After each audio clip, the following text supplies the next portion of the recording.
Bueno, primero que nada, buenas noches a todos. Esperen que acá me apareció algo en mi pantalla y no sé qué es, acá.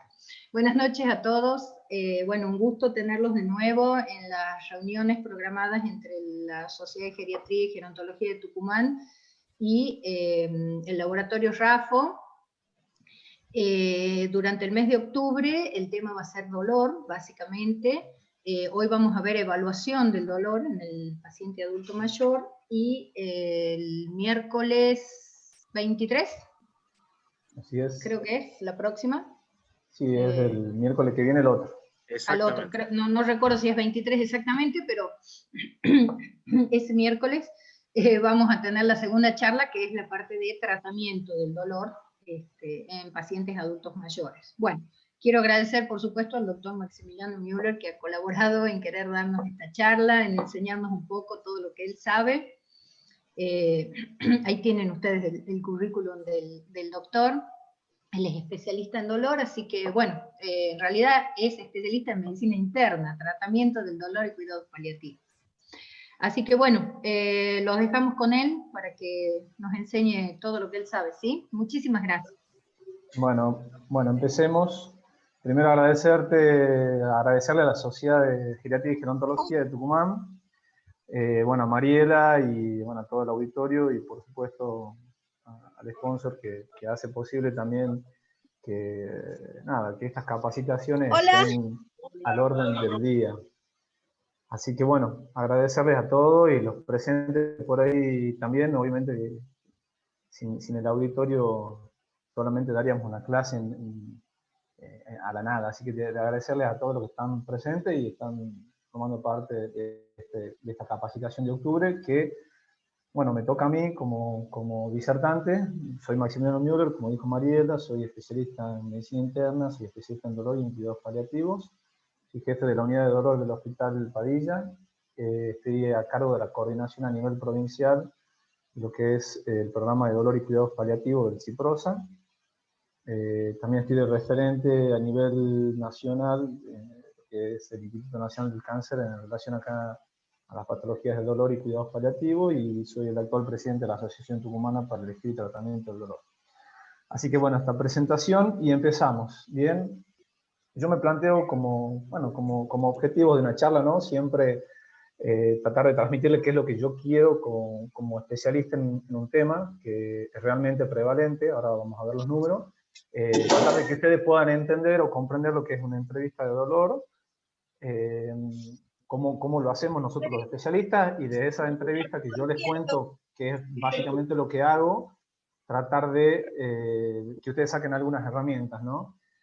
Tratar de evaluar e interpretar lo que el paciente nos transmite en la consulta, lo cual no es nada fácil, ya ustedes lo saben, ven muchos pacientes adultos mayores, y buscar, que esto es una nueva tendencia en dolor, que es buscar los mecanismos fisiopatológicos que perpetúan las conductas dolorosas que nosotros evaluamos, porque nosotros realmente lo que evaluamos son las conductas que el paciente tiene y que manifiesta como dolor, ¿no? Y que adquieran, por supuesto, herramientas evaluativas y no terminen como este Papá Noel acá sin sus herramientas de trabajo, sin sus regalos.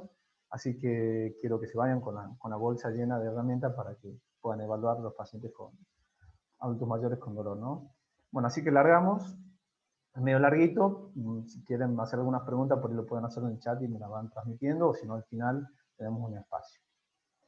¿Por qué estamos acá y por qué por ahí me convocan? Y bueno, realmente el dolor, como ven acá en los números, es una causa muy, muy frecuente de consulta en atención primaria. En dolor agudo, fíjense, en los países industrializados la prevalencia, en dolor crónico es un poco más, y todo esto asciende prácticamente al doble. Fíjense que las cifras ascienden al 40, al 70% en países subdesarrollados como el nuestro, en cuanto al dolor agudo, y el doble también prácticamente en pacientes con dolor crónico, ¿no? Entonces sabemos evaluar el dolor, y esta es la primera pregunta que yo me hice cuando empecé con esto, y yo pensaba que sabía, y empecé a ver estos archivos y estos documentos, y me di cuenta que los pacientes con dolor postoperatorio, la gran mayoría, tenían dolor entre moderado a severo. Bien, los pacientes que caían en la guardia por politrauma estaban condenados a sufrir dolor, y lo más triste de todo, que la gran mayoría de los médicos no prescribimos la cantidad de analgésicos suficientes, ¿no?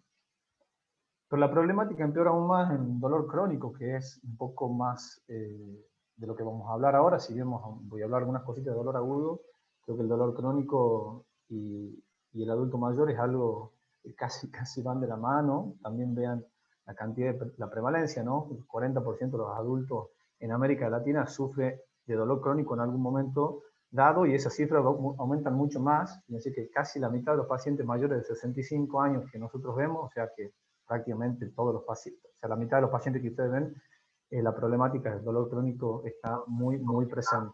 Por ende, tenemos que saber evaluarla y tenemos que tratar de saber, digamos, tratarla y derivarla en el caso de que sea necesario, ¿no? Es una causa muy importante de ausentismo laboral, y lo más triste de todo, que a pesar de todo el gasto de dinero y se hace, los tratamientos, o los pacientes realmente están insatisfechos con los tratamientos que habitualmente damos como analgésico. Es un poco tedioso, pero siempre tenemos que dar una definición de dolor. Bien, por ahí uno estaba acostumbrado a algunas definiciones. Nosotros nos guiamos mucho de la Asociación Internacional para el Estudio y Tratamiento del Dolor, que está acá abajo, que es el ente que nuclea el dolor en el mundo. Hizo una revisión justo el año pasado y hizo algunos cambios en relación a la definición previa. Yo no quiero que sepan todo esto, la verdad que yo lo que quiero transmitirles son algunas cositas que para mí son cruciales y muy importantes para que ustedes puedan llevar a cabo después en la evaluación. Y fíjense que la definición dice: el dolor es una experiencia sensorial y emocional displacentera, asociada o parecida a la asociada con un daño real potencial de los tejidos. Parece medio un trabalengua, pero a mí lo más importante es esto que marco acá. Es una experiencia sensorial y emocional. ¿Qué significa? Nosotros tenemos que evaluar emociones y sensaciones, básicamente. Bien, y de esa forma accedemos a evaluar el dolor. Bien, estas anotaciones que están un poco acá, lo que hizo la Asociación Internacional es tratar de darle un poco más de connotación a la parte emocional, psicológica, a los factores biológicos, y no tanto al dolor como una cuestión de la nocicepción, de la transmisión eléctrica, de medir o cuantificar cuánto aspartato o glutamato tenemos dando vuelta, sino que todo esto, digamos, en definitiva, es lo que el paciente siente. Y esa experiencia que uno va ganando en el tiempo y se va autodefiniendo como dolor, ¿no? O sea, cuando uno es chico y tiene algún episodio doloroso, es como que en nuestro cerebro se van improntando diferentes capas y va interpretando el dolor como cada uno lo vive.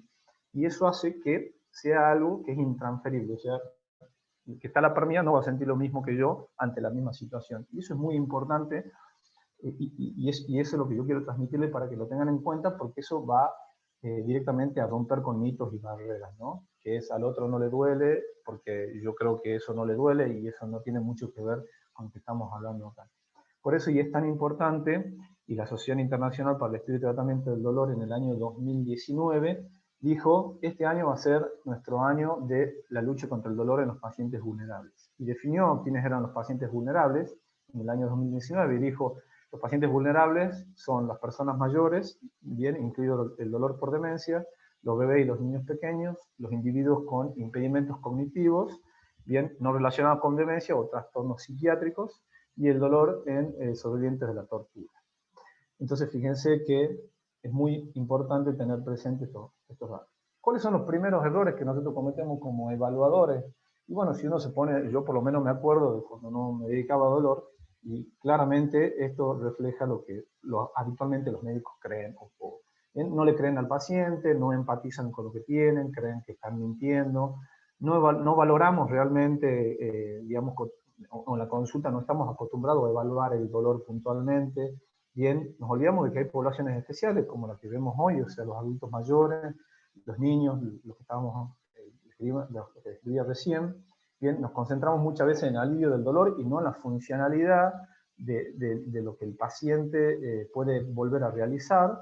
Bien, no investigamos claramente por qué duele, bien, y rotulamos los pacientes. Esto es un agregado mío de esta revista iberoamericana, que rotulamos los pacientes. El paciente es un histérico, el paciente no le duele, es un mentiroso, en fin. Y este gráfico lo traigo y lo pongo acá siempre, en las clases lo pongo siempre, porque cuando el paciente se sienta al frente y me dice: doctor, a mí me duele, nosotros solamente estamos viendo la punta del iceberg. todo lo que está por detrás de lo que significa dolor, o por lo menos cuando yo me pongo a evaluar a los pacientes, entiendo que detrás de esa manifestación de dolor existen un sinnúmero de cosas y de situaciones que yo tengo que empezar a evaluar, a indagar y ver todo lo que es esto, que es la base del iceberg, para comprender el por qué este paciente hoy me dice me duele. Entonces, como buen clínico, trae un caso clínico que en realidad es algo inventado, pero se van a dar cuenta que es el 95% de los pacientes en su consulta. Juan, de 85 años, es viudo, tiene hijos, pero vive en Buenos Aires, o sea que básicamente está solo acá. Su obra social es PAMI, bien, y como antecedente tiene hipertensión, diabetes tipo 2, artrosis, insomnio, usa anteojos, camina con dificultad con bastón, bien, tiene una cirugía de cadera por una caída, con una fractura, con un reemplazo total. Y el motivo de consulta, bien, es dolor lumbar, bien, dolores articulares generalizados, y fíjense la cantidad de medicación: omeprazol, metformina, levotiroxina, rosuvastatina, aspirina, alendronato, fluoxetina, clonazepam, zolpidem, bien, y tratamientos analgésicos, bien, diclofenac en dosis por ahí que no son las adecuadas, pregabalinas en dosis alta, ketorolac SOS, tramadol, paracetamol, en fin. Bien, yo no sé si les suena conocido, pero creo que estos pacientes son los que habitualmente ustedes ven, ¿no? Y vienen con esta bolsita llena de medicamentos y uno empieza a agarrarse la cabeza y decir, bueno, realmente todos estos tratamientos están bien indicados, no están bien indicados, son prescripciones inadecuadas, en fin. ¿Vemos estos pacientes o no? ¿Qué creen ustedes? Bueno, yo creo que es algo habitual. Yo los veo, así que seguramente ustedes también los ven y son un poco los que deberían o conducen un poco este barco, ¿no? Entonces yo me pregunto siempre que veo un paciente así, y seguramente estas preguntas ustedes también se las hacen, porque empatizan, por supuesto, con todo esto. Y lo primero que uno pregunta es si tiene polifarmacia, si todos los medicamentos que tiene están bien indicados, si la medicación que tiene es inadecuada o no, si tiene riesgo de interacciones farmacológicas entre todos los fármacos que tiene en esa bolsa, bien. Y hay algunas preguntas que nosotros nos hacemos como evaluadores del dolor y tienen que ver esto. ¿Cuál es la ventana terapéutica, no? Ahora vamos a hablar un poquito de eso. ¿Cuál es el margen que yo tengo de tratamiento con este paciente puntualmente en dolor? ¿Es un paciente frágil? ¿Es un paciente vulnerable? ¿Qué escala uso? En fin. Entonces, cuando me empiezo a hacer todas estas preguntas y empiezo a ver el paciente cuando ingresa a mi consultorio, ya uno se va poniendo en la cabeza y va armando ese paciente que es, como decía recién, la punta del iceberg, y empiezo a tratar de armarlo como un pequeño rompecabezas. Y me pregunto si Juan es esta persona que está acá a la izquierda, bien, o si Juan es este que está a la derecha, ¿no? Bueno, claramente por la descripción parecería que Juan sería el paciente que está a la izquierda, ¿no? Un paciente más vulnerable, un paciente más frágil. Y con esto, por ahí le quiero demostrar que no todos los pacientes adultos mayores, y ustedes muy bien lo saben, son pacientes frágiles y vulnerables, sino que hay otros pacientes que son los que nos gustaría tratar porque tienen mayor ventana terapéutica al tratamiento, por lo menos de dolor, que son como este levantador de pesa olímpico de 86 años. Entonces, esta es mi entrevista, yo por ahí les trato de transmitir lo que yo hago y por ahí puede uno sacar ideas y cosas, ¿no? Pero yo cuando me senté a hacer la clase dije, che, a ver, ¿qué es lo que yo trato de hacer para evaluar a los pacientes? Y lo primero que se me vino a la cabeza, dije, me pongo el primer objetivo y es ganarme la confianza. Para mí es crucial porque los pacientes generalmente con dolor crónico son pacientes que vienen con un sinnúmero de estudios, con mucho dolor, con desalentados, con que no quieren saber nada más, y trato de ganarme la confianza del paciente, de que el paciente entienda de que no soy un médico más, ¿no? De que voy a tratar de escuchar y voy a tratar de llevar adelante su problema. El segundo objetivo, trato de realizar un buen interrogatorio, ya sea el paciente o muchas veces con pacientes adultos mayores no comunicativos o con algún tipo de trastorno como la demencia, bien, hablar con familiar, el allegado o el que fuera, y hacer un examen físico exhaustivo y adecuado. El tercer objetivo es plantearme si realmente necesita métodos complementarios. Y esto para dolor crónico va perdiendo la sensibilidad y especificidad, ¿no? Yo por lo menos estoy cansado de ver pacientes adultos mayores con pilas y pilas de estudio, tratando de objetivar algo totalmente subjetivo que tiene que ver con el dolor. Que se van a dar cuenta que, más adelante lo digo, no hay realmente métodos complementarios que superen a la clínica médica, ¿no? El cuarto objetivo es llegar a un diagnóstico sindromático. Yo siempre trato de decir, bueno, mi paciente tiene un dolor crónico, de tipo osteodegenerativo, inflamatorio, y definir bien, claro, cuál es su patología, cuál es su problema y cómo voy a llevar adelante esto que es mi plan terapéutico a medida. Como le dije al principio, esto del dolor no es transferible, cada persona lo siente diferente, entonces por ende tenemos que armar planes estratégicos a medida, ¿no? Un traje a medida. Acercar las expectativas y definir objetivos que está puesto en rojo adrede, bien, es un poco charlar con el paciente y decirle, ¿usted qué espera del tratamiento del dolor?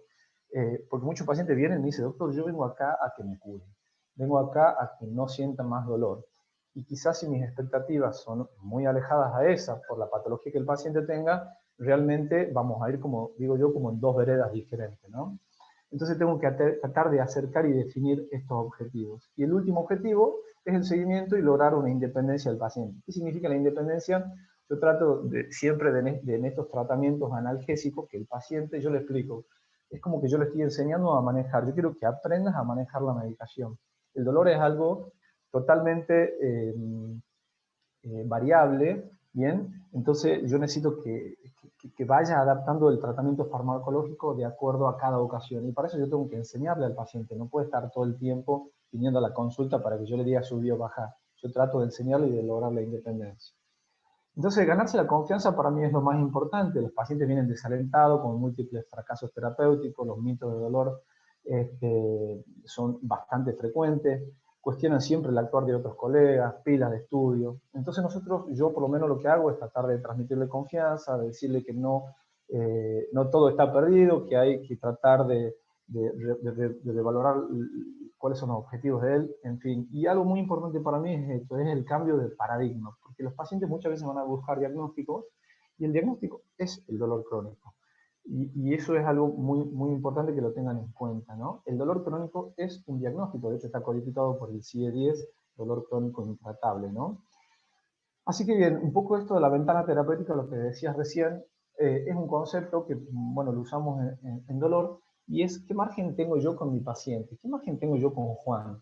Bien, Juan es un paciente vulnerable, frágil. Yo sé que si tengo esta ventana que veo arriba, es una ventana pequeña, sé que quizás el tratamiento analgésico que yo le brinde, por ahí de golpe lo descompensa de otra patología. Tengo un margen y una ventana terapéutica muy, muy acotada. Lo que yo tengo que lograr es, con algunas herramientas, poder agrandar esta ventana terapéutica.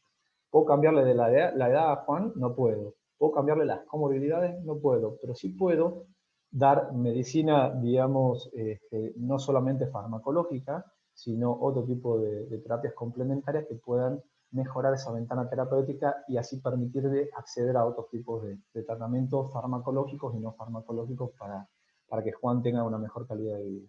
Entonces, esto es un poco el concepto de la ventana terapéutica, qué resto tiene mi paciente, qué chances tengo yo de tratarlo con cada indicación que haga, cómo uso esa indicación adecuadamente, cómo agrando esa ventana terapéutica. Y para eso primero tengo que saber bien a quién tengo al frente, ¿no? Entonces tengo que valorar bien el terreno, tengo que saber quién está al frente mío, con quién vive, ¿no? ¿Quién me lo deriva? Yo siempre pregunto, ¿quién te deriva? Por ahí tengo la posibilidad de tener algunos pacientes en común y realmente pido los teléfonos, trato de hablar con mi colega, de decirle, che, mira, Juan tiene esta patología, ¿cómo hacemos con tanta medicación? Bueno, en fin, ¿cuál es la edad de Juan? ¿Qué antecedentes psiquiátricos tiene? Y esto no es para estigmatizar a nadie, sino porque hay mucha medicación que usamos nosotros, como antidepresivo, anticonvulsivante, que pueden producir algunas interacciones farmacológicas. ¿Dónde vive? ¿Con quién vive? ¿Qué trabajo tuvo? ¿Qué hobbies tiene? Bien, todos estos son datos importantes porque nos permiten muchas veces tratar sobre esto que decía recién de agrandar la ventana terapéutica. ¿Qué tratamiento tuvo previamente? ¿Qué respuesta tuvo a esos tratamientos? ¿Qué dosis le dieron? Quizás fueron dosis inadecuadas y ya los pacientes vienen con tramadol y pregabalina casi todos, pero en dosis quizás inadecuadas, ¿no? ¿Qué barreras arquitectónicas tiene Juan en su casa? Porque yo muchas veces, si tiene una fractura de cadera y vive en un primer piso, quizás tenga que modificar alguna cosa. ¿Cuál es el nivel de ingreso de Juan? Yo no puedo indicar una medicación que él no pueda costear, ¿no? ¿Cómo están sus funciones fisiológicas, la catarsis, la micción? Tengan en cuenta que muchos tratamientos que nosotros damos generalmente dan constipación. Bien, cómo escucha Juan, cómo ve, si tiene algún tipo de adicción. Bien, cuál es el estado cognitivo de él. Bien, no solamente por digamos, para evaluar los efectos secundarios de los fármacos que uno da, sino también para ver si comprende las indicaciones, qué fármaco le va a dar, de qué forma, por qué vía, en fin.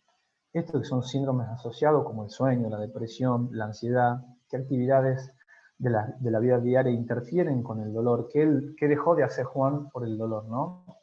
Y cuando empezamos a hacer un análisis de la valoración terapéutica, nos damos cuenta que hay mucha medicación y empezamos como a ahondar en esa bolsa que veíamos recién, y hay mucha medicación que también no nos dice Juan bien, ni el familiar, que son claramente hoy muy prevalentes, que son las benzodiazepinas, ¿no?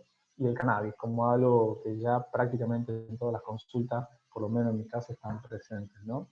Digo esto, el paciente lo trae frecuentemente a la consulta. Como decía recién, qué fármacos utilizaba, cómo le fue con esos tratamientos. Y empezamos a ver esto que decía recién, que son las prescripciones inadecuadas. Y empezamos a ver algunos fármacos que están presentes, analgésicos, y quizás no tengan realmente la necesidad, o al contrario, le esté faltando alguna medicación. Entonces la definición y ahí está la cita bibliográfica de prescripción de prescripción inadecuada, es los fármacos que tanto por exceso o por defecto pueden tener consecuencias clínicamente negativas para el paciente. Y para esto le traigo esto, que está bastante interesante. Yo no lo uso hace mucho, pero lo escuché en una charla y me pareció muy importante, que son los criterios de Beers y los criterios de Stop and Start.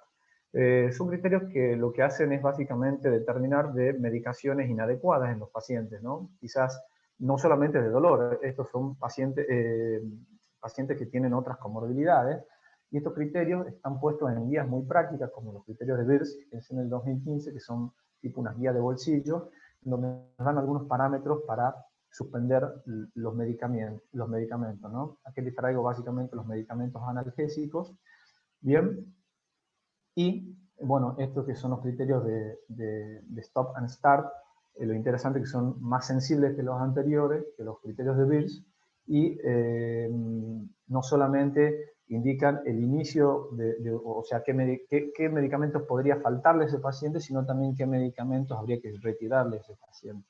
Bien, fíjense que las reacciones adversas medicamentosas son bastante prevalentes, un 35% en la población española. Bien, muchos de los pacientes que acuden a las guardias de servicios de emergencia lo hacen por reacciones adversas medicamentosas y tienen generalmente digamos, muchas horas de internaciones por ese tipo de reacciones. Bien, y por ahí para traerle algo para ejemplificarles y mostrarles un poco de estos criterios de Stop and Start, bien, cuáles son los fármacos que potencialmente pueden ser inapropiados en relación a dolor. Y fíjense, los AINES con antecedentes en enfermedades ulcerosas, bien, tienen riesgo a reaparición de enfermedades ulcerosas. Bien, por ende hay que darle doble antiprotección gástrica. Los AINES con hipertensión moderada grave, bueno, tenemos riesgo de empeorar la hipertensión. Y así sucesivamente, los AINES generalmente en adultos mayores son muy... hay que tenerlos muy presentes, y me refiero a la alerta, ¿no? De cuándo detenerlos y de qué forma usarlos. Al igual que los opioides, ¿no? O sea, los opioides, tener en cuenta que si bien por ahí cada vez los flexibilizamos más, tenemos en cuenta que estos tipos de pacientes pueden ser susceptibles a constipaciones o a otros trastornos, digamos, cognitivos importantes. Por ende, la prevalencia del problema es bastante grande. Fíjense que las prescripciones inadecuadas para los criterios de Beers es de 25 y para lo de Stop and Start es bastante mayor. Siempre tener en cuenta esto, que son las banderas rojas, ¿no? Qué signos o síntomas a nosotros como evaluadores tenemos que tener en cuenta para ese paciente adulto mayor, decir, no, realmente necesito una resonancia de columna lumbosacra, porque de golpe tenía un dolor lumbar y ahora es un dolor radicular con un trastorno neurológico, con una paresia de S1, por ejemplo. ¿Bien? O si el dolor empeora a la noche, antes no empeoraba, quizás sea algún marcador, alguna enfermedad inflamatoria, como puede ser una espondilolisitis, en fin, ¿no? Siempre tener en cuenta estas banderas rojas que a nosotros nos tienen que llamar la atención para pedir estudios o método complementario o ahondar un poco más en el interrogatorio. ¿A todos nos duele igual? ¿Qué opinan? Bueno, la realidad es que sí, perdón, a todos nos duele, no a todos nos duele igual, eso quizás no se entendió, Bien, pero no todos podemos expresarlo igual, y eso es un poco lo que quería explicar al principio, que hay poblaciones que bueno, no lo expresan exactamente igual que alguien que pueda estar, digamos, hablando como, o teniendo todas sus capacidades cognitivas indemnes, ¿no? Esos son los pacientes no comunicativos, los niños, neonatos, ancianos y trastornos mentales. Y de nuevo acá, el slide de la Asociación Internacional del Dolor para la lucha contra los pacientes vulnerables. Entonces, empezamos a ver, bueno, el paciente ingresó, Juan está en nuestro consultorio, está sentado al frente, y empezamos a hablar con Juan. Bien, tenemos una idea de su estado cognitivo, ahora les muestro un score, que seguramente ustedes lo utilizan, y empezamos a preguntarle, ¿dónde nosotros usamos esta mnemotecnia, y esta imagen es de Alicia en el País de la Maravilla, y entonces nos preguntamos, ¿dónde aparece el dolor? ¿Dónde se localiza el dolor? ¿Dónde irradia? ¿Qué características tiene? ¿Qué intensidad y qué lo alivia? Entonces esta mnemotecnia, para no olvidarse, Alicia, ¿no? Entonces, ¿dónde aparece el dolor? Aparece en la región lumbar. Bien, ¿qué tiempo de evolución tiene? ¿Es agudo o es crónico y se reagudizó?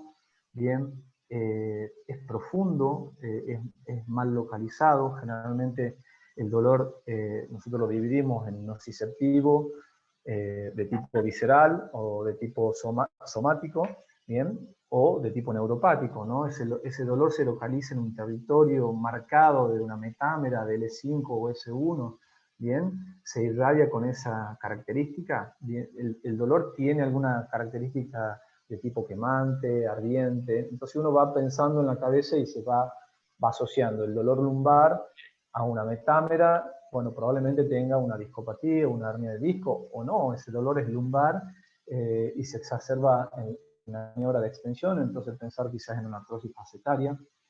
Bien, ¿cuánto le duele a ese paciente? ¿Qué intensidad tiene el dolor, ¿no? Ahora vamos a ver algunas escalas. ¿Y qué lo mejora y qué lo empeora?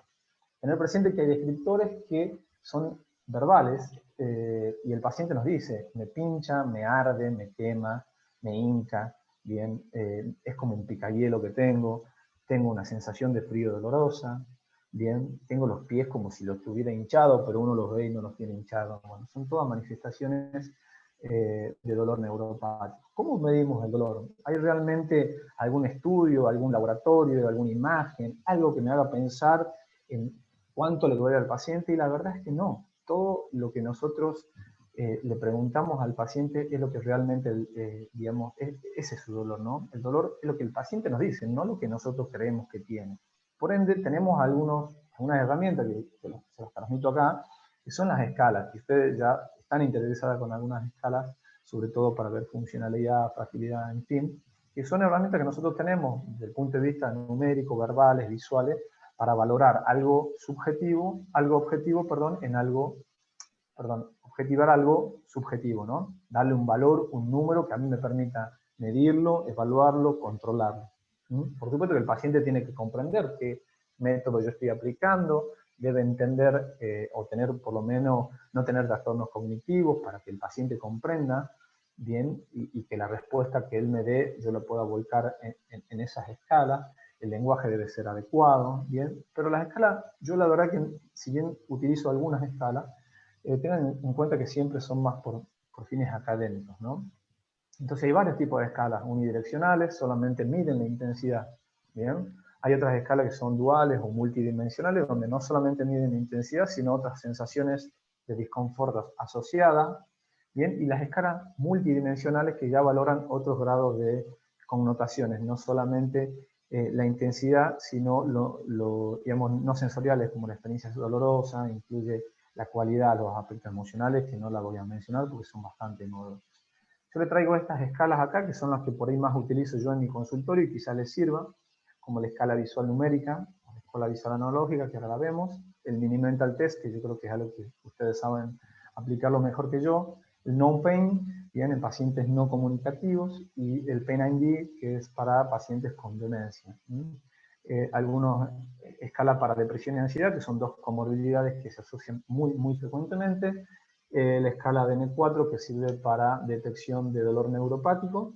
Bien, y esta que básicamente solamente la voy a mencionar porque estuve hablando con Mariela y me dijo que tuvieron una clase y realmente ahondar sobre lo mismo por ahí no tiene demasiado sentido. La que más utilizamos y la que tenemos frecuentemente dentro de nuestras herramientas de evaluación es esta, es la escala visual numérica, bien, o el EVA, escala visual analógica, donde nosotros le preguntamos al paciente, Juan, ¿cuánto dolor sentís en este momento? ¿Bien? O en la última semana, depende de lo que uno quiera evaluar. Del 0 al 10, ponele un valor. 0 es nada de dolor y 10 es el peor de tu vida. ¿Bien? Si Juan tiene alguna dificultad, bueno, podemos usar las escalas de las caras, ¿bien? O los números, o la intensidad de los colores, ¿no? Esta es una escala de control. Cuando Juan regresa a mi consultorio, podemos preguntar la escala visual numérica, ¿bien? Nos da un parámetro, pero a mí generalmente me gusta esta escala que es de control, que es cuánta mejoría él sintió. Generalmente cuando uno pregunta desde el lado positivo cuánta mejoría y no cuánto duele, en general el paciente ve el vaso medio lleno y no medio vacío, como diría. Generalmente son escalas que bueno, uno la va utilizando en la medida que se va interiorizando cada vez más en ella. Esta que es para ver trastorno cognitivo, que no voy a ahondar sobre esto porque ustedes la usan frecuentemente, pero es un test, que es el Mini Mental Test, básicamente evalúa todas estas áreas acá y nos permite tener una noción del estado cognitivo del paciente. Por supuesto que nos sirve mucho para controlar, porque los fármacos que vamos a ver en la próxima clase pueden producir algunos trastornos cognitivos y hay que tenerlos presentes. En dolor y demencia hay muchas escalas, yo la verdad no da para hablar de todas ellas, pero sí les recomiendo esta, el Pain and D. Bien, es una escala que generalmente lo pueden usar auxiliares, enfermeros médicos, dura no mucho tiempo y me da una idea de un paciente, en este caso es una escala para dolor y demencia, como decía recién, y fíjense, tenemos 5 ítems donde ven, por supuesto que son pacientes no comunicativos, y nos da una idea del estado de dolor del paciente de acuerdo a manifestaciones indirectas, como la respiración, la vocalización negativa, la expresión facial, el lenguaje corporal, la capacidad de alivio, ¿bien? Y todas ellas se valoran del 0 al 2 y se van puntuando acá, ¿no? Si el paciente tiene una respiración normal es 0, si tiene una respiración laboriosa, esporádica, corto con periodo de hiperventilación es 1, y si ya es ruidosa, más laboriosa o tiene respiración de chain stop, bien, es 2. Y acá se va sumando, ¿no? Y el total nos da un valor que va del 0 al 10 como la escala visual numérica. Entonces nos permite extrapolar esta escala a la escala visual numérica. Del 0 al 10, 0 a 4 es un dolor leve, de 4 a 7 es un dolor moderado, y de 7 a 10 es un dolor severo. Esto nos sirve para después armar el traje a medida que le decía recién, que es el tratamiento farmacológico y no farmacológico. Esta escala que es para pacientes no comunicativos, más bien institucionalizado, pero también le podemos dar al cuidador y explicarle y que él mismo pueda analizarlo, que son, nos lleva 5 minutos aproximadamente, ponen la fecha, el evaluador, y el evaluador ve si el paciente se acostó solo, bueno, o él lo ayudó, y si notó dolor o no, va anotando acá, el paciente si se dio la vuelta, si tuvo dolor o no, si se sentó en una silla, se fue de la cama a la silla, cómo se sentó, bien, si se vistió solo o no, y si produjo dolor, digamos, cambiarse, alimentarse, bueno, en fin, toda esta evaluación, y después hace también una representación de qué palabras utilizó para definir el dolor en relación a su cara, y eso le pone también un valor en la intensidad. Esto lo hace indirectamente el evaluador, ¿no?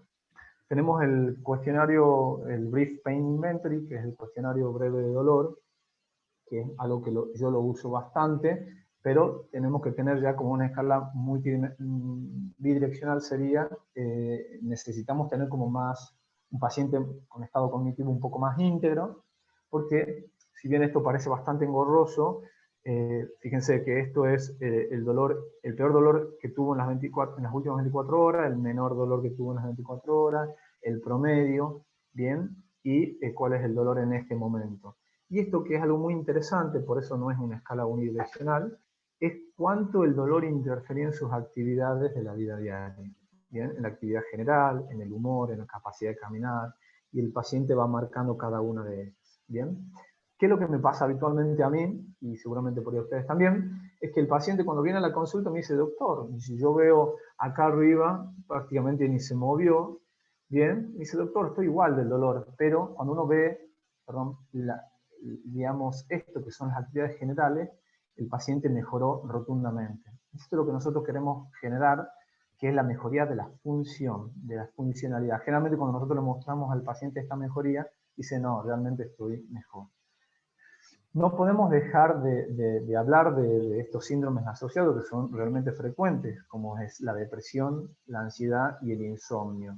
Bien, y por supuesto el abuso de sustancias. Son patologías que se asocian muy frecuentemente a dolor. Fíjense que Perdón, Maximiliano, sí. te hago una consulta sobre lo que acabas de decir. Sí. ¿Y cómo se explicaría que el paciente que sigue sintiendo el mismo dolor mejore su función? Mirá, generalmente, a ver, la explicación es que el paciente generalmente no lo visualiza, pero muchas veces cuando nosotros le decimos, pero espera, ¿vos dormís mejor? Ah, sí, doctor, yo duermo mucho mejor. Entonces, él no interpreta, o en esta evaluación que yo te decía recién, que no solamente es valorar esa pequeña punta del iceberg, sino todo lo que hace que el paciente haya dejado de hacer cosas. Muchas veces no se dan cuenta que el dolor no les permitía tener una vida normal, o por lo menos como era antes. Pero uno cuando se los muestra, ¿qué es lo que hago habitualmente? Digo, ah, sí, estás igual, sí. Y yo siempre les repregunto para ver si realmente lo que ellos me dicen en mi escala de valoración tiene sentido o no, y si yo tengo que cambiar un tratamiento. Entonces yo le pregunto, pero espera, ¿cómo estás con tu esposa? No, estoy mejor, o muchas veces el interrogatorio es dirigido al familiar. Me dice, no, doctor, realmente ha cambiado muchísimo su estado de ánimo, ahora sale afuera, habla con Pepita, come mejor. Entonces son muchas cosas que indirectamente el paciente no las ve, y cuando uno empieza a preguntarle, realmente ve que cambió, ¿me entendés? Pero bueno, básicamente eso. Eh, Como te decía Mariela, y bueno, a todos los que estamos ahí, estos son síndromes asociados que frecuentemente se dan y los tenemos que indagar porque están muy frecuentemente, como le decía recién, y perdón la insistencia. ¿Y por qué? Porque, bueno, nuestros tratamientos analgésicos van a tener un piecito en un trastorno depresivo. ¿Por qué? Porque muchas veces damos antidepresivos para dolor y depresión. Entonces tenemos fármacos que nos sirven para dos cosas. Tenemos trastornos de insomnio, entonces muchas veces damos analgésicos que son hipnóticos. Y empezamos de esa bolsa tan grande a empezar como a reducir un poquitito, ¿no? Tener en cuenta que hay mucho abuso de sustancias, sobre todo en pacientes por ahí más jóvenes, y de la misma forma los trastornos de ansiedad. Como Ariel hablaba, y ustedes por ahí usan algunas otras escalas, yo les traigo esta que es la escala de Goldberg para ansiedad y depresión. Sé que usan por ahí algunas también, como la de Savage, pero básicamente todas buscan o van a lo mismo. Yo no es algo que habitualmente lo implemente a estas escalas, pero sí cuando uno le pregunta al paciente, pero a ver, contame, ¿cómo te sentís? No, doctor, yo la verdad que no tengo ganas de hacer nada, estoy aislado, no veo a mis amigos, no tengo ganas de salir, no hace falta por ahí preguntarle todo esto. Ya me estoy dando cuenta que el dolor en este paciente está afectando severamente. No, doctor, realmente no puedo dormir, estoy muy irritable, estoy muy intranquilo, ¿bien? O el cuidador me dice, no, está todo el tiempo con las piernas inquietas, o no duerme. Entonces uno, a pesar de que por ahí no las aplique digamos, reiteradas veces, uno más o menos se da cuenta si el paciente tiene un trastorno depresivo o ansioso. Y estas que son las actividades de la vida diaria de índice de Katz o de Bartel, por ahí no voy a hablar mucho de ello, pero básicamente la usamos en algunas situaciones, como esta también que me la pasó la doctora Coyoca, bien, que es el SPPD, ustedes están bastante interiorizados en ello, pero bueno, uno puede valorar también el dolor y ver si todas estas evaluaciones que uno hace con fragilidad están o no también limitadas por el dolor. Hay muchas otras escalas, simplemente se las dejo acá a modo, digamos, para tenerla. Voy a hablar de esta, que es el DN4, que es la que por ahí utilizo. El score de WOMAC para artrosis también está bastante piola. Y este que es el DN4 es una escala que usamos muy frecuentemente para dolor neuropático. Bien, es sensible, es específica y es muy fácil de aplicar, ¿no?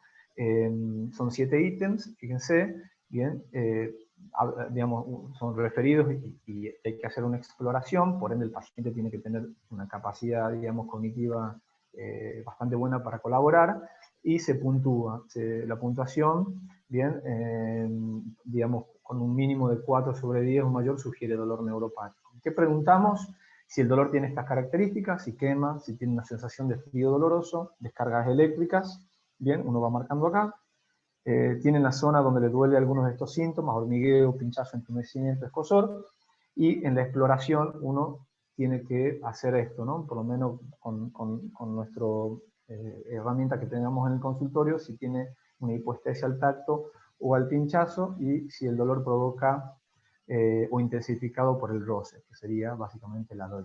¿Y para qué nos sirve todo esto? Para armar esto que es la escalera, digamos, analgésica que propone la OMS.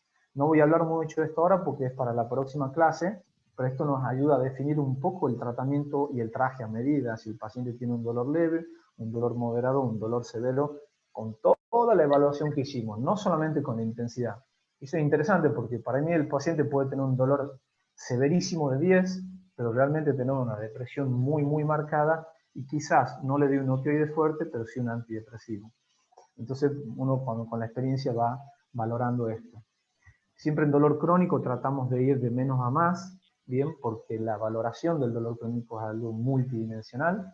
Y en dolor agudo siempre, digamos, si el dolor es severo, iniciamos en un escalón, digamos, un tercer escalón o un segundo escalón según corresponde. Siempre acompañado de tratamientos farmacológicos y no farmacológicos, y algunas veces de algunos tratamientos mínimamente invasivos.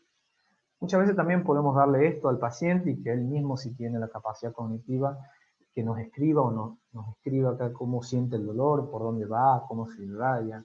Todas estas son algunas, digamos, herramientas que nos pueden servir.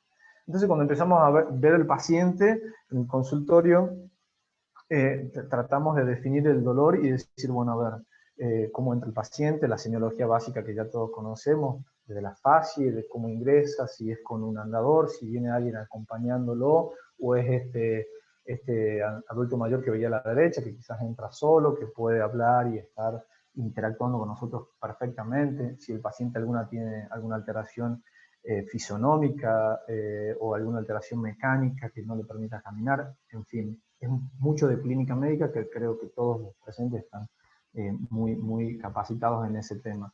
¿Cuál es su estado de ánimo, su actitud? En definitiva, uno empieza a valorar todas estas cuestiones, ¿no? Cuando uno va a valorar la zona de dolor, siempre yo priorizo primero evaluar la zona donde mayor duele y después ver el resto, bien, ver si esa zona, bueno, nada, el cambio de textura, si está edematizado, si no, si tiene alguna deformidad articular, si tiene algún crujido, alguna limitación funcional, en fin, la temperatura, por supuesto, comparativa con el otro miembro, si tiene alodinia. La alodinia es el dolor ante un estímulo no doloroso, como el tacto. Eso ya habla de cierta cronicidad del dolor y de ciertos mecanismos fisiopatológicos a nivel medular. En fin, tengan en cuenta esto, que hay muchas maniobras, que no voy a hablar de cada uno de ellos, pero algo muy, muy, muy prevalente que no le damos tanta importancia es el dolor miofacial. El dolor miofacial es el dolor musculoesquelético, mioarticular sería más completo, ¿no? Lo óseo, lo articular, lo muscular y la fascia, que hoy es un órgano que se está estudiando muchísimo, bien, y tener en cuenta que lo musculoesquelético hoy es muy, muy predominante. Entonces empezamos a definir si el dolor es agudo, bueno, quizás sea por definición menor de 3 meses, ¿no? Y empezar a pensar que la causa es más identificable. Si yo tengo un dolor en la rodilla porque me caí o tengo una gonartrosis, bueno, es fácilmente identificable. Bien, tiene una causa real, me refiero a por ahí evidenciable, bien, y las escalas que utilizamos generalmente son las unidireccionales, cuánto dolor tiene y lo tratamos de acuerdo a lo que le duele. Tener en cuenta que este tipo de dolor, que es el agudo, generalmente tiene la cascada inflamatoria típica de la cual conocemos todos, que depende de prostaglandina, interleucina y el TNF. Bien, que las vías de conducción aquí son las vías de conducción rápida. Nosotros tenemos dos tipos de fibras, ¿no? Ya tenemos varias, pero las que transmiten básicamente dolor son las A delta y la C. Estas son vías rápidas A delta, es el dolor agudo rápido. viajan por la vía neoespinotalámica, bien, van al tálamo lateral y se hacen conscientes en la corteza somatosensorial primaria y secundaria. Generalmente el dolor agudo tiene un concepto y un motivo, ¿no? Es adaptativo. Yo, para preservar la especie, si me quemo, tengo que retirar la mano.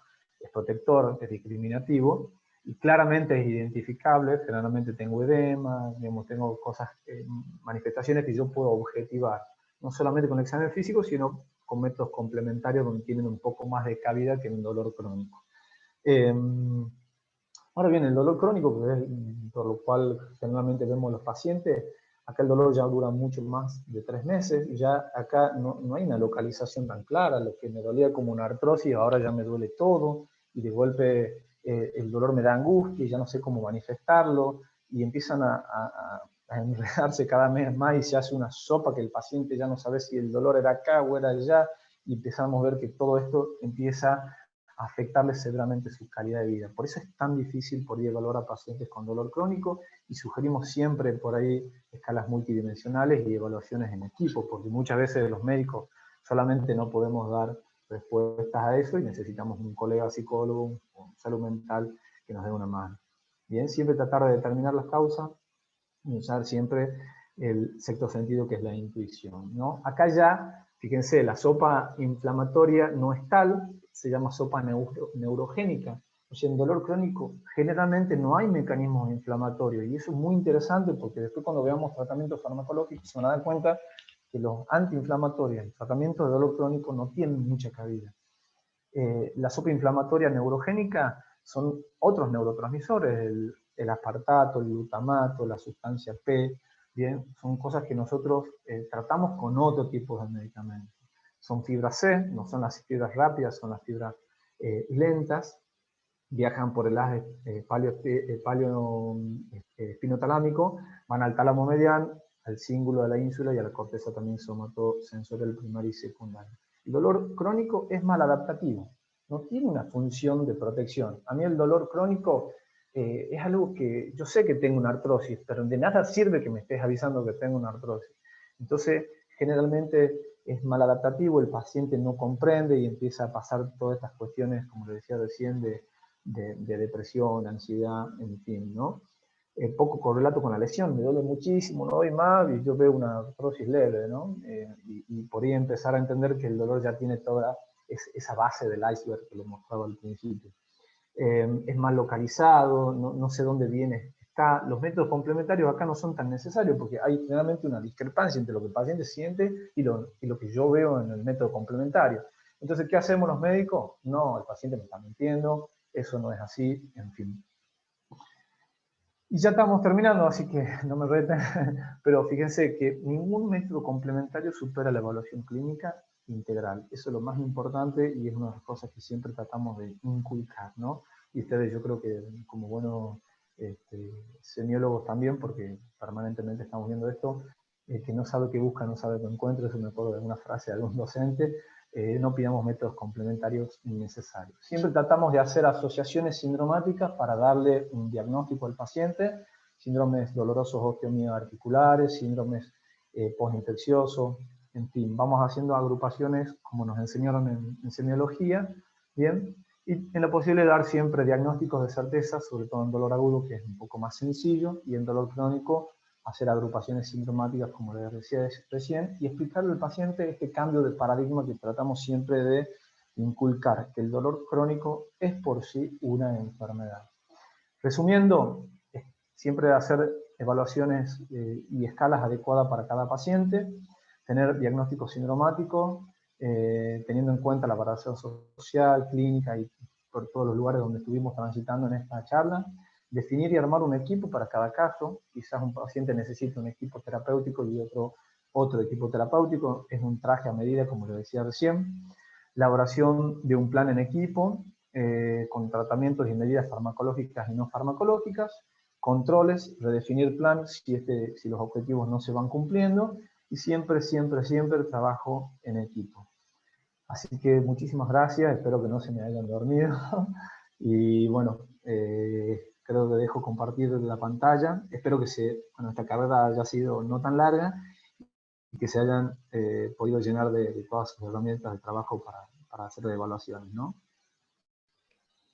Bien, bueno, Maximiliano, excelente la charla, acá en el chat lo están poniendo los chicos, realmente nos enseñaste muchísimo hoy. Bueno, yo lo que te quería decir era que eso que vos llamaste evaluación clínica integral, nosotros en realidad lo utilizamos como evaluación gerontológica integral, en donde vemos todos esos aspectos que vos nos decías, y en donde hoy creo que hemos aprendido, algunos tal vez ya lo sabían, pero muchos hemos aprendido las escalas que teníamos que agregar a lo que ya sabíamos, ¿sí? Vos mismo dijiste, la evaluación cognitiva, la evaluación funcional, eran evaluaciones que nosotros ya hacíamos previamente, ¿sí? Pero ahora el utilizar escalas que nos midan, bueno, como primera medida, la percepción del dolor para el paciente, cuánto le duele al paciente, ¿no? Que es importante saber, porque lo que le duele a él no es lo que nos duele a nosotros.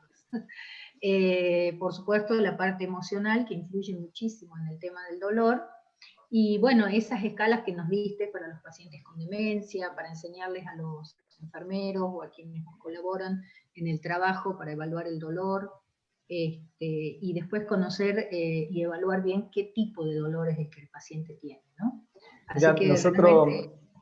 yo por ahí, nosotros siempre tratamos de definir desde el punto de vista, volvemos siempre a la fisiopatología y a la clínica, lo cual nos apasiona, creo que todos acá venimos de una rama clínica, y es tratar, y en la definición decía, el dolor no es lo mismo que la nocicepción, y es justamente esto, tratar de entender por qué el paciente lo siente así. Y es lo más difícil, porque en realidad es como ponerme en el lugar del otro, y tratar de los datos que él me dé, yo transformarlos en algo fisiopatológico, para entender qué fármacos darle o qué tipo de tratamiento darle. Bueno, espero que estas escalas les sirvan. Yo no soy realmente muy amigo de las escalas, debo decirlo, porque, bueno, si bien nos pueden ordenar un poco el pensamiento, muchos pacientes por ahí que pueden quedar un poco afuera y, en fin, pero por supuesto que sí son importantes. Y siempre tratar de definir, por ahí no da la charla o el tiempo para explicarlo, si el dolor es nociceptivo, si es neuropático o si es mixto. Eso por ahí no lo voy a ahondar mucho, pero el abordaje farmacológico es muy diferente. ¿Bien? El dolor neuropático, con esa escala que es el DN4, que es bien fácil y sencilla de aplicar, nos oriente a un tipo de fármaco, que son los antidepresivos, que son los anticonvulsivantes, que es la capsaicina tópica, que es el TENS, desde el punto de vista no farmacológico. ¿Bien? Y lo otro muy importante que transmitirle es esto de la ventana terapéutica, y para nosotros los pacientes más vulnerables y frágiles, que son creo que la mayoría de los que vemos, como Juan que decía al costado, tratar de agrandarla la ventana terapéutica con gestos no farmacológicos. Para nosotros es muy importante todo lo que es complementario. Bien, si un paciente nos dice, doctor, yo realmente adoro las plantas y me hace bien, vamos a buscar la forma de que ese paciente esté en contacto con las plantas para que de golpe esa analgesia endógena que le llamamos nosotros, que es la liberación de noradrenalina y serotonina endógena y dinorfinas, nos permita como ampliar esa ventana terapéutica de la cual hablamos. Bueno, no quiero hablar más, quiero que me hagan preguntas.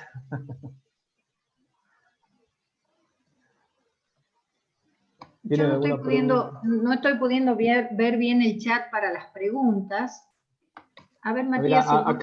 Yo acá lo tengo. Personal de salud dice en el primer nivel de atención, ¿cómo prevenir el dolor crónico y cuáles son los errores más frecuentes que cometemos al tratar este tipo de paciente?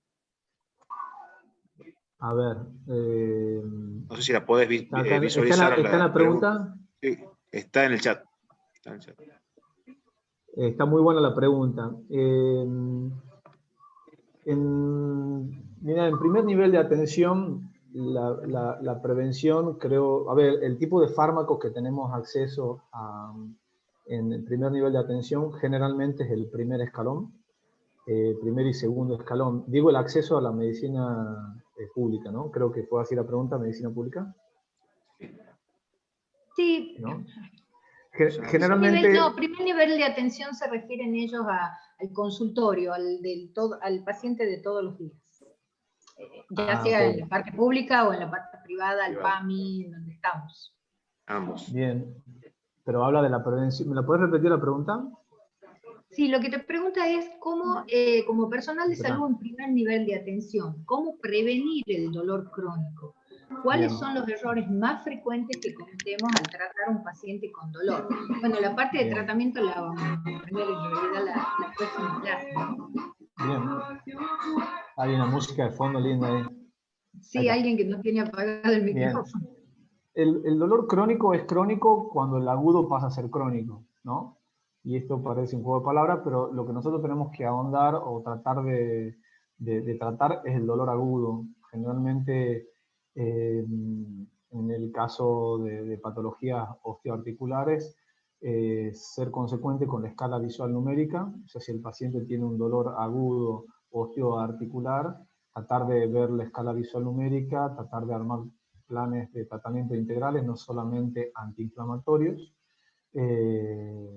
y evitar de que el dolor agudo se transforme en crónico. Eso sería la prevención, porque si yo tengo una patología dolorosa aguda y no la trato adecuadamente, pasa el tiempo y se transforma en crónico.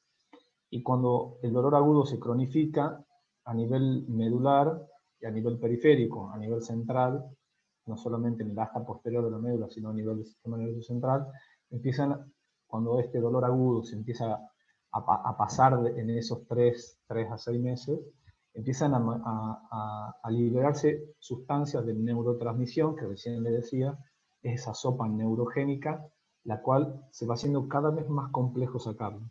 Entonces, por ahí la pauta a la pregunta sería dar buenos tratamientos analgésicos en dolor agudo, con todas las herramientas que podamos tener disponibles, no solamente lo farmacológico, sino lo no farmacológico. ¿Cuáles son los errores que habitualmente cometemos? Lo llenamos a los pacientes de AINES y damos dosis inadecuadas de AINES. Hay que saber bien, farmacología todos los fármacos tienen una posología adecuada para cada paciente. Por supuesto que en adulto mayor esa ventana terapéutica es menor, tenemos que ver las comorbilidades, pero bueno, si el dolor es inflamatorio, tratar, pero no solamente con un antiinflamatorio.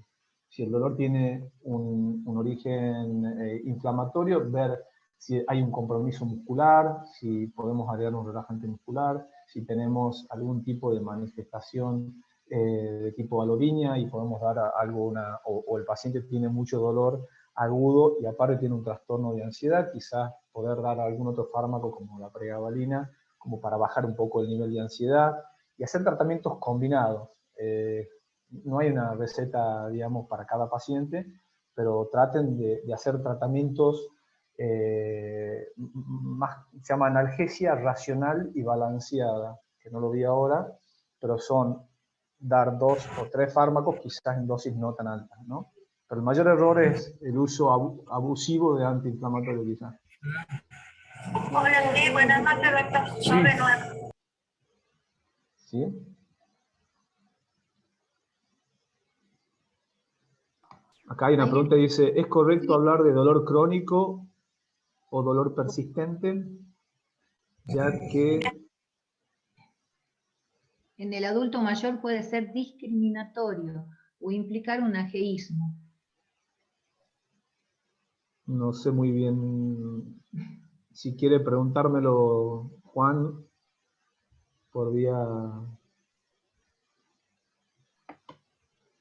no sé si tenés Juan, audio sí. o alguien quiere... Juan, por ahí no la llego a entender a la pregunta. Sí, yo la verdad que no la entiendo tampoco. Juan, ¿querés explicarle vos al doctor lo que le estás preguntando?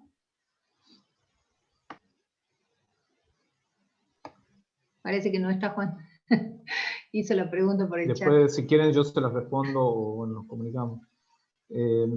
¿Había alguien más que quería preguntar algo? ¿Cuáles son las mayores, yo les hago una pregunta, ¿cuáles son las mayores dificultades que tienen ustedes en el tratamiento? O, mejor dicho, no en el tratamiento, en la evaluación, porque hoy es evaluación, digamos, me gustaría por ir más a hablar de evaluación que de otra cosa. Pero ¿qué dificultades tienen ustedes cuando tienen el paciente al frente? ¿qué siente que le falta? Siente que le faltan herramientas, sienten que no lo llegan a entender, sienten que por ahí lo que ven no se refleja en lo que el paciente refiere. ¿Cuáles son las dificultades que ustedes tienen? Porque ahí, a mí me gustaría tratar de ayudarlos desde lo que yo hago a la dificultad que ustedes tienen.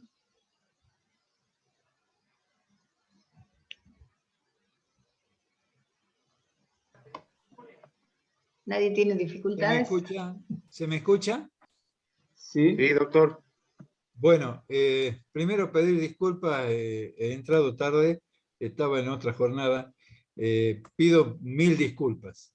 Mi dificultad es siempre, cuando llega el paciente ese al consultorio, le dice, doctor, me duele todo. Y vos empezás a preguntarle parte por parte, tratás de localizar dónde está el origen del verdadero dolor, porque cuando el viejo llega y te dice, me duele todo, es muy grande, es muy grande. Entonces, ¿cómo o qué herramienta usarías vos para tratar de individualizar o para empezar a buscar por dónde entrarle al dolor de ese paciente?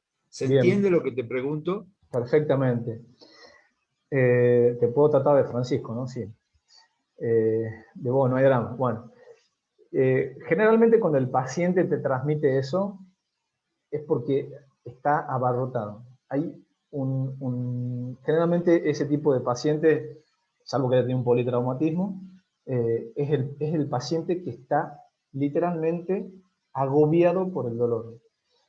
El dolor digamos, pasa a ser el motivo el día que más importante que tiene en su vida y no sabe por dónde salir. Entonces, generalmente en esa primera objetivo que yo tenía es darle confianza, tratar de entender qué es lo que él me manifiesta como lo más importante, si el dolor tiene que ver generalmente cuando te dicen me duele todo, hay de fondo un trastorno depresivo, un trastorno ansioso, algo está totalmente entorpeciendo con lo que él me quiere transmitir. Entonces, por lo generalmente en la primera consulta lo escucho al paciente, como todos lo hacemos, trato de que él vaya ordenándome y si no, empiezo como a poner objetivos y decir, bueno, a ver, de todas las cosas que vos sentís como dolor o me transmitís, ¿qué es lo que más te perturba? ¿Qué es lo más...? Y muchas veces te dicen, mira, lo que más me molesta es no poder dormir, porque me duele y no puedo dormir. Entonces, quizás en el tratamiento analgésico inicial, en esa escala visual que el paciente va a decir un 10, ¿bien? Le voy a dar más preponderancia al insomnio que al dolor en sí. Entonces, por ahí, en la combinación de fármacos, quizás te pueda dar más si él está con una ansiedad muy grande, una pregabalina o quizás una dosis baja de benzodiazepina, y tratar de, en la primera consulta, tratar de, yo digo, empezar a dividir de la ensalada qué es el tomate, qué es la lechuga, qué es la cebolla, ¿no? Por supuesto que no lo vas a hacer en una consulta, Francisco, y eso vas a ir de a poco dándole confianza al paciente, que es mi primer objetivo, para que yo pueda empezar a ver esa base del iceberg, ¿entendés? Esa base del iceberg, ¿yo cómo la voy a ver? Ganándome la confianza, empatizando con el paciente, tomando el síntoma más cardinal para que el paciente tenga adherencia al tratamiento y confíe en mí. Entonces, si el paciente en la segunda consulta ha podido descansar, probablemente haya mejorado su dolor. Y él en esa segunda o tercera consulta probablemente me diga, no, doctor, la verdad que lo que más me duele ahora sí es la rodilla, pero eso me genera angustia. Entonces yo ya empiezo como a armar el rompecabezas, ¿me entendés?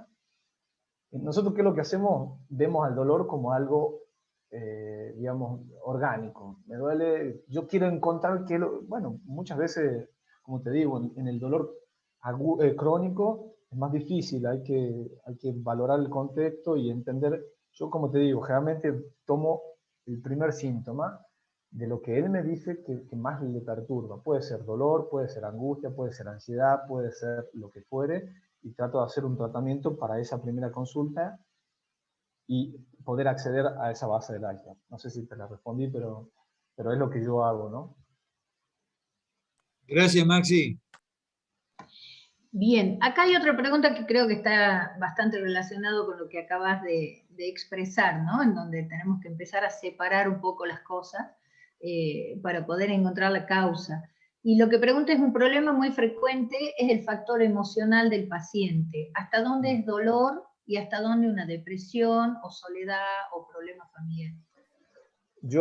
Nosotros, por ahí digamos, nosotros interpretamos el dolor como, es el sufrimiento en realidad. Nosotros vemos sufrimiento. Te digo esto porque uno trata de decir, o tratar de entender, che, ¿este dolor es psíquico o es orgánico? Y tratamos siempre por una cuestión más práctica, tratamos de desglosarlo al paciente.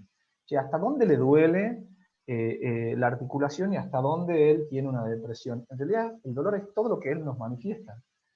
Está en nosotros entender de todo ese sufrimiento que él tiene, cuánto será de su artrosis de rodilla y cuánto será de todo lo que le produjo esa artrosis de rodilla en esos 20 años de sufrimiento. ¿Se entiende? O sea, no es tan sencillo, por supuesto, decir hasta acá es el dolor orgánico y hasta acá es el dolor, digamos, de todos los síntomas asociados. Nosotros tratamos al paciente, yo generalmente trato de decir este paciente en mi cabeza, ¿no? Como para ordenarme un poco, decir, che, yo sé que, a ver, objetivamente, tenemos una artrosis de rodilla que no es tan grande, no hay tanto líquido, tenemos, no sé, no hay una infección, entonces, bueno, lo orgánico trato de ponerle un valor en mi cabeza, pero sin dejar de pensar que ese paciente está sufriendo por...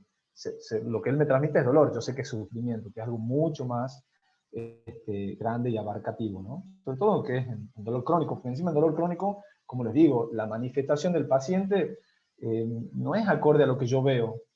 O sea, le pido una radiografía, no tiene tanta artrosis, y lo ves y estás muerto de dolor, ya no da más.